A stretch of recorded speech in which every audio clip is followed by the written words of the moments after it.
বিজ্ঞান ইউনিটের ভর্তি পরীক্ষা এবং এই ইউনিটে ১,৪৬,৮১১ জন পরীক্ষার্থী আমাদের অংশগ্রহণ করছেন এবং ঢাকা সহ ৮টি বিভাগীয় শহরে এই আয়োজন। এটি অনেক বড় মাপের আয়োজন, আপনারা জানেন। এবং প্রতিটি আসনের বিপরীতে প্রায় ৭৮ জন পরীক্ষার্থী প্রতিটি আসনের বিপরীতে প্রতিযোগিতা করছেন। অত্যন্ত প্রতিযোগিতামূলক একটি পরীক্ষা। আমার খুব বিনীত পরামর্শ এবং অনুরোধ আমাদের সম্মানিত অভিভাবকবৃন্দের প্রতি যে আমরা যেন আমাদের শিক্ষার্থীদের প্রতি, আমাদের সন্তান সন্ততিদের প্রতি সবসময় সদয় থাকি। এই ধরনের পরীক্ষাতে একটা বড় অংশই অকৃতকার্য হবেন, এটাই স্বাভাবিক। কিন্তু এই ধরনের প্রস্তুতি নিলে তার কনফিডেন্স বাড়ে, তার অপরাপর পরীক্ষাগুলো ফেস করতে সাহস বাড়ে।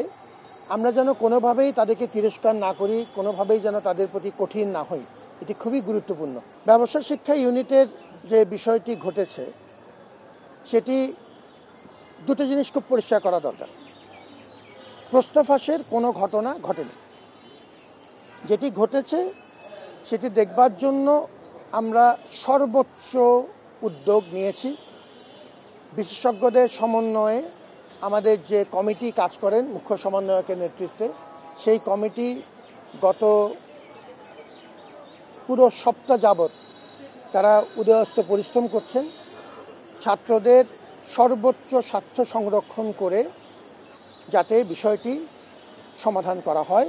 এবং সমাধান তারা প্রায় শেষের দিকে চলে এসছেন, প্রায় টুক করে ফেলেছেন।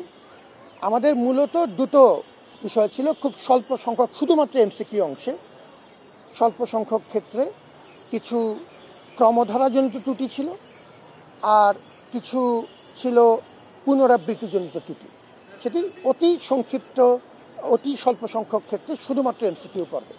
সেটি তারা বৈজ্ঞানিকভাবে পরীক্ষা নিরীক্ষা করে যেটি বলেছি যে ছাত্রদের সর্বোচ্চ সুরক্ষা নিশ্চিত করে ছাত্রদের পক্ষে যাতে সমন্বয় করা যায় সেই উদ্যোগ পুরোপুরি গৃহীত হয়েছে। আমরা অভিভাবক মহলকে বিশেষ করে আশ্বস্ত করতে চাই যে ছাত্রদের পূর্ণ স্বার্থ রক্ষা করা হবে এবং এটি অতি স্বল্প ক্ষেত্রে শুধুমাত্র এমসিকিউ পর্বে এটি হয়েছে। এটি পরীক্ষা ফাঁসের, আমি আবারও পুনরাবৃত্তি করছি, এটি পরীক্ষা ফাঁসের কোনো বিষয় না।